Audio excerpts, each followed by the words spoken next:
কয়েক মাস ধরে একের পর এক নতুন ছবির শুটিং নিয়ে খবরের শিরোনামে ঢালিউড তারকা শাকিব খান। ভারতে দরদ ছবির শুটিং শেষে ব্যস্ত হন রাজকুমার নিয়ে। এর মধ্যে তুফান ছবিটির প্রি প্রোডাকশনের সময় দিচ্ছেন তিনি।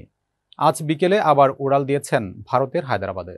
সেখানে রাজকুমার ছবির অবশিষ্ট অংশের শুটিংয়ে অংশ নেবেন তিনি।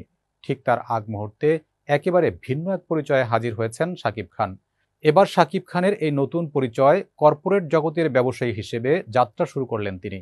একটি আন্তর্জাতিক প্রতিষ্ঠানের পরিচালক হলেন শাকিব খান, যেখানে বিশ্বমানের skin care, cosmetics, toiletries, home care, perfume সহ নানা পণ্য পাওয়া যাবে।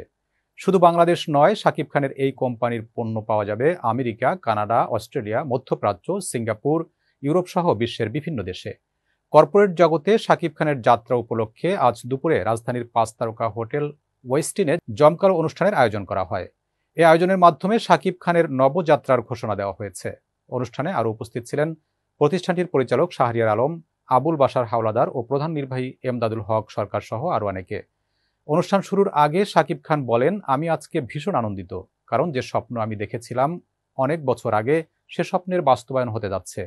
আমি যখন যুক্তরাষ্ট্রের বিভিন্ন শপিং মলে মেড ইন বাংলাদেশ লেখা কাপড় দেখতাম, খুব গর্বিত হতাম। সেই সঙ্গে এও ভাবতাম, এই কাপড়ের মতো বাকি সব পণ্য যেমন কসমেটিক্স, টয়লেট্রিজ, ইলেকট্রনিক্সও যদি আমার দেশে তৈরি হতো, কতই না অসাধারণ হতো। তিনি বলেন, এমন একটা কসমেটিক্স, টয়লেট্রিজ, স্কিন কেয়ার ইন্ডাস্ট্রির স্বপ্ন আমি দেখি, যা হবে বিশ্বমানের, কিন্তু উৎপাদন হবে আমার দেশে।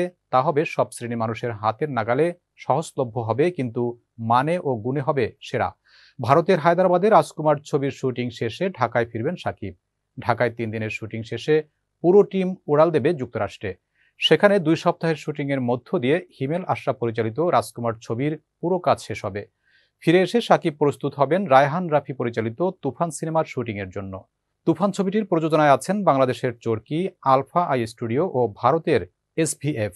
এই ছবিতে শাকিব খানের বিপরীতে অভিনয় করবেন ২ নায়িকা। তবে কারা হবেন সেই ২ নায়িকা তা এখনও বলতে চাইছেন না প্রযোজনা প্রতিষ্ঠান।